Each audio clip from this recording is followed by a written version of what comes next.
अब सारा सऊदी अरब, जिसमें पर्टिकुलरली सारा middle east, particularly Saudi Arabia and UAE जो है, वो ये कह रहे हैं कि हमें इंडिया के अंदर पैसे लगाने हैं। There is no other country, neither Bangladesh nor Pakistan, जहां पे वो कहते हैं कि इंडियन स्टार्टअप्स जो है they are known as a growth capital है। सऊदी अरब आपका मुसलमान ब्रदर मुल्क है, 44 अरब डॉलर की रिफाइनरी वहां लगा रहा है, और आपके साथ सिर्फ दुआओं और सलामों से काम चल रहा है। जबकि हमने ये देख रहे हैं, हम के साथ ही यूएई के जो क्राउन प्रिंस हैं वो पहुंच रहे हैं इंडिया सितंबर में, और इसी के साथ सऊदी अरेबिया ने वहां पे मजीद इन्वेस्टमेंट कर दी है। तो इस सारे सिनेरियो में क्या आपको लगता है कि वो कंट्रीज जो पहले पाकिस्तान के साथ मतलब मौजूद थे, अब वो वहां से ऐसी डेवलपमेंट्स हो रही हैं, तो इसका मतलब है कि अब पैसा तो पहले नहीं है, तो ये आर्बिट्रेशन कोर्ट में जाकर हम कैसे उसको कंप्लीट करेंगे? और दूसरी तरफ जो आईएमएफ है वो भी उसी में अटका हुआ है। ये ज्यादातर जो पैसा जाएगा ये इंडिया की होम ग्रोन कंपनीज में पैसे लगा रहे हैं। इट मीन्स कि इंडियन कंपनीज के अंदर इतनी जान है कि वहां पे आके बाहर से लोग पैसा इंजेक्ट करेंगे। और ये आप देखें कि the Saudis have stopped looking India from a lens of Hinduism. When it comes to business, the Saudis are looking India only purely from a business lens. Muslim world जो किसी वक्त पाकिस्तान का दायां बाजू होता था, वो मुस्लिम वर्ल्ड सारा का सारा इंडिया की तरफ शिफ्ट हो गया। आपको इंडिया ने कहा था कि बूंद बूंद को तरसा देंगे, तो जो वाटर कैलकुलेशन चल रही है 2025 में आप पानी के लिए लड़ेंगे, तो इंडिया तो अपने मकसद को पूरा करता जा रहा है। आप क्या कर रहे हैं? इंडिया ने आपको कहा था कि हम आपको दुनिया में आइसोलेट कर देंगे, आप दुनिया में ऑलमोस्ट आइसोलेट होते जा रहे हैं। चाइना आपका दोस्त था, जाके इंडिया के साथ मुआहदे साइन कर रहा है। जय हिंद दोस्तों, स्वागत है एक और वीडियो में। दोस्तों, सऊदी अरब का प्राइवेट सेक्टर आने वाले दिनों में भारत के अंदर 750 मिलियन डॉलर का इन्वेस्टमेंट करने जा रहा है। इस मामले को लेकर पाकिस्तान के एक्सपर्ट कमर चीमा ने पाकिस्तानी सरकार की आलोचना की है। उन्होंने कहा कि जिस पैसे के लिए हम मिडिल ईस्ट के देशों खासकर यूएई और सऊदी अरब से दरकार लगा रहे हैं, वे खुद ही भारत में इन्वेस्टमेंट करने जा रहे हैं।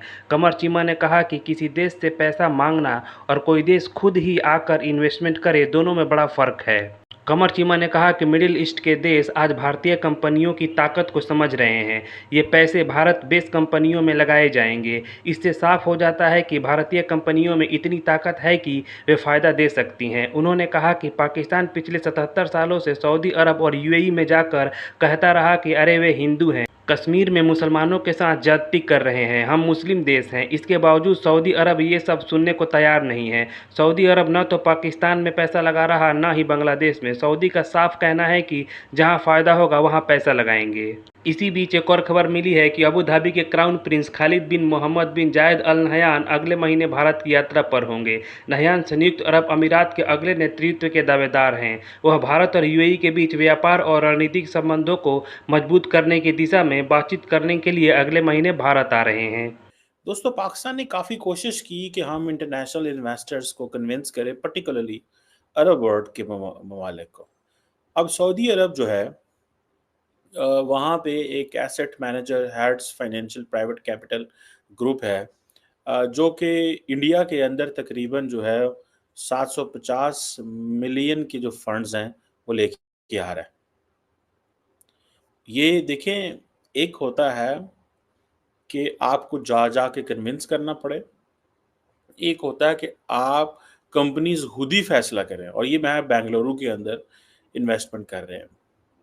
अब सारा सऊदी अरब, जिसमें पर्टिकुलरली सारा middle east, particularly Saudi Arabia and UAE जो है, वो ये कह रहे हैं कि हमें इंडिया के अंदर पैसे लगाने हैं। There is no other country, neither Bangladesh nor Pakistan, जहां पे वो कहते हैं कि इंडियन स्टार्टअप्स जो है they are known as a growth capital है। ठीक है जी, वहाँ पे होना ही होना है। ये रियाद बेस्ड ग्रुप है जिसकी मैं आपको बात कर रहा हूँ। इसके तकरीबन कुछ 6 बिलियन डॉलर के इनके एसेट्स हैं। ये अगले 3 सालों के अंदर ये पैसे लगा रहा है। अब देखें, ये ज़्यादातर जो पैसा जाएगा ये इंडिया की होम ग्रोन कंपनीज में पैसे लगा रहे हैं। इट मीन्स कि इंडियन कंपनीज के अंदर इतनी जान है कि वहाँ पे आके बाहर से लोग पैसा इंजेक्ट करेंगे।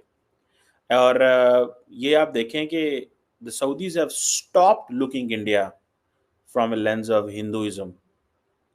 When it comes to business, the Saudis are looking India only purely from a business lens. They don't see India as a Hindu India. For the last 77 years, Pakistan has tried everything to convince the Muslim world कि भाई देखें वो Hindu country है, मुसलमानों को अच्छा नहीं समझते, वहाँ पे मुसलमानों के साथ ज़्यादती हो रही है. कश्मीर में देखें उन्होंने क्या किया हुआ है. ऑर्गेनाइजेशन ऑफ इस्लामिक कोऑपरेशन जो है वो अपनी एक लगी हुई है. लेकिन at the end of the day एक होता है सऊदी गवर्नमेंट, एक होता है सऊदी प्राइवेट सेक्टर. ठीक है जी. अब ये $750 मिलियन जो वो लगा रहे हैं, ये इसमें से कुछ पैसा उन्होंने पहले ऑलरेडी लगाया हुआ है. ठीक है.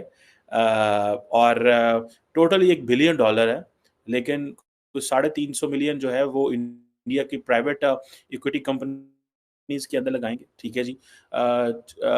और कुछ 200 मिलियन ऑलरेडी वो 2017 से जो उन्होंने अपने ऑपरेशन शुरू किए.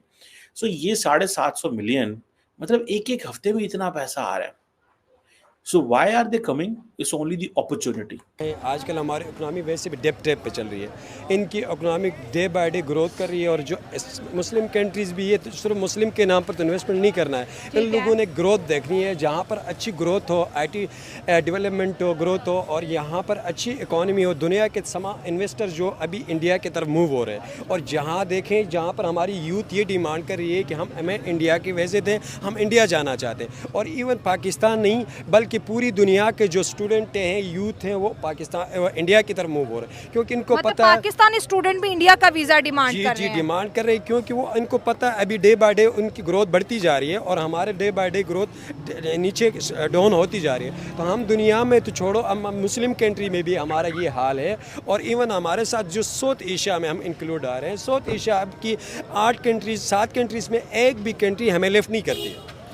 पहले अग्रेशन के बाद हमारी अगर रिलेशन अच्छी होती तो हम इस रिलेशंस के बनस्बत अच्छे ग्रोथ करते हैं. देखें अगर यूरोप की कंट्रीज़ देखें, वहाँ पर 27 कंट्रीज़ हैं, इनके 19 कंट्रीज़ के आपस में यूरो नाम के एक करेंसी है, वो ओपन बॉर्डर है, वो ट्रेड ओपन है, सारे ट्रेड इन्वेस्टमेंट करते हैं. यहाँ पर हमारे इंडिया और पाकिस्तान की लास्ट बर्निंग जो इशू है, एक चैंपियन ट्रॉफी को उठा के देखें, एक क्रिकेट स्पोर्ट है, उसमें भी अभी तक स्टांस उनकी तरफ से नहीं है कि डिसाइड नहीं किया. बाकी सारी टीमें इधर आ रही हैं और उन्होंने अभी तक डिसाइड नहीं किया. ये हमारे लिए कितनी अफसोसनाक बात है कि हमारी जो यूथ है वो ये डिमांड करने लगी है कि भाई इंडिया का वीज़ा दे दो, उसकी करेंसी भी बेहतर है, वहाँ पर IT भी है, इंटरनेट भी है, वहाँ पर जो है बड़े बड़े ब्रांड्स हैं, इंटरनेशनल कंपनीज है, अमेजोन है, यूट्यूब है, कुछ भी हम वहाँ कर लेंगे, यहाँ से बेहतर वहाँ अगर टाइम लगा लेंगे तो फ्यूचर बन जाएगा. ऐसी सोच आ रही है हमारी यूथ को. बेसिकली ये सोच ऐसी आ रही है. देखें वो हमारे साथ ही वो आज़ाद हुए थे, हमारे एक दिन बाद वो आज़ाद हुए थे, तो हम भी इनके हिस्से में थे. वो इतने ग्रो कर चुके हैं और हम किधर हैं. और आज हम वीज़े उनसे मांग रहे हैं. आज हम वीज़े इनसे मांग रहे हैं, और बात करते हैं मीडिया पर आकर बात करते हैं तो हमने इनको ऐसा जवाब देना है, और जवाब ऐसे देना है कि वर्ल्ड में आप साबित करें. अभी देखें हमारे वर्ल्ड में कोई इज्जत ही नहीं, हम बीगर की तरह घूमते रहते हैं. IMF के डील करते हैं और डॉलर मांगते रहते हैं. मांगने वाले की कोई आप हमें इज्जत नहीं करता, वो सारी दुनिया इज्जत नहीं करती.